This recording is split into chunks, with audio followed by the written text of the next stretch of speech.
Bonjour tout le monde! Aujourd'hui, j'ai été inspirée par, oui, la tempête de neige. Moi aussi, je suis tannée un peu de l'hiver, mais j'ai décidé de voir ça autrement. Aujourd'hui, ce que j'ai fait, c'est que j'ai planifié mon calendrier de course pour les événements qui vont venir cet été. Pour me faciliter la vie, ce que j'ai fait, je suis allée sur le site internet de ischio.ca. C'est un site de référence en matière de course à pied, triathlon, événements en natation, course à obstacles et autres. Et ça me tentait aujourd'hui de vous le présenter. Moi, j'ai commencé avec ce site-là. Je savais pas trop où m'enligner pour savoir les événements qu'il y avait en région et tout ça.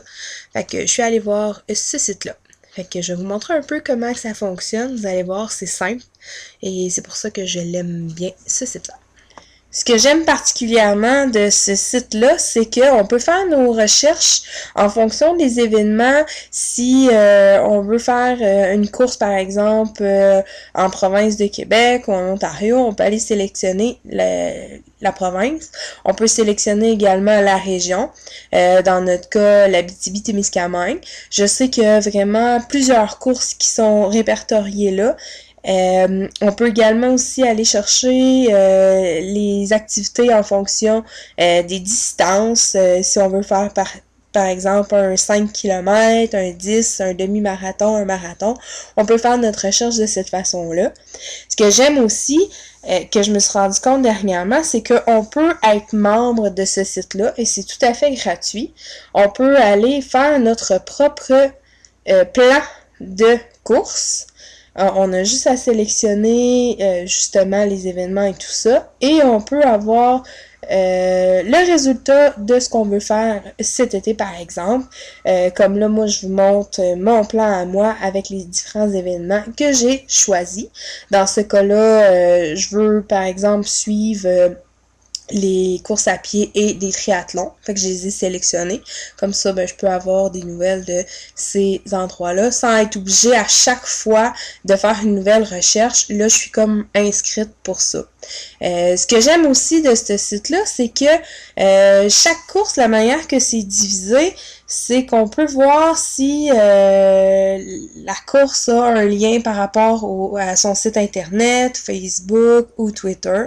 On voit tout de suite aussi en faisant la recherche les distances qui sont possibles de faire. On voit aussi la participation. Fait qu'on sait si c'est un événement qui est couru par plusieurs personnes ou non.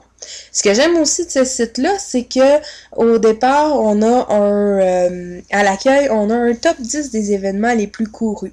Comme ça, si on n'est pas trop familier avec ça, on peut aller voir celles qui sont les plus importantes.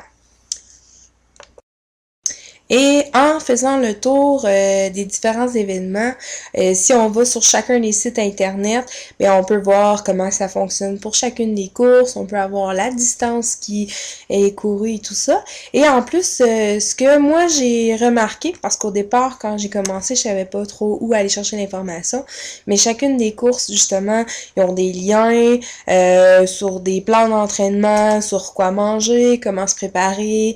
On peut également visualiser les parcours selon les pentes, selon comment est fait le parcours, par exemple. Est-ce que c'est juste l'asphalte? Est-ce qu'il y a aussi de la garnotte, entre guillemets? Comme ça, on peut vraiment se préparer à l'événement. Puis en même temps, on peut voir si des fois, ils ont des groupes de courses auxquels on peut se joindre pour ne pas s'entraîner toute seule. Fait que moi, j'ai trouvé ça très intéressant de planifier mon été de cette façon-là. Ça me rapproche encore plus de l'été, justement, du beau temps et tout ça. Fait que j'espère que ça va vous avoir aidé et inspiré. Merci!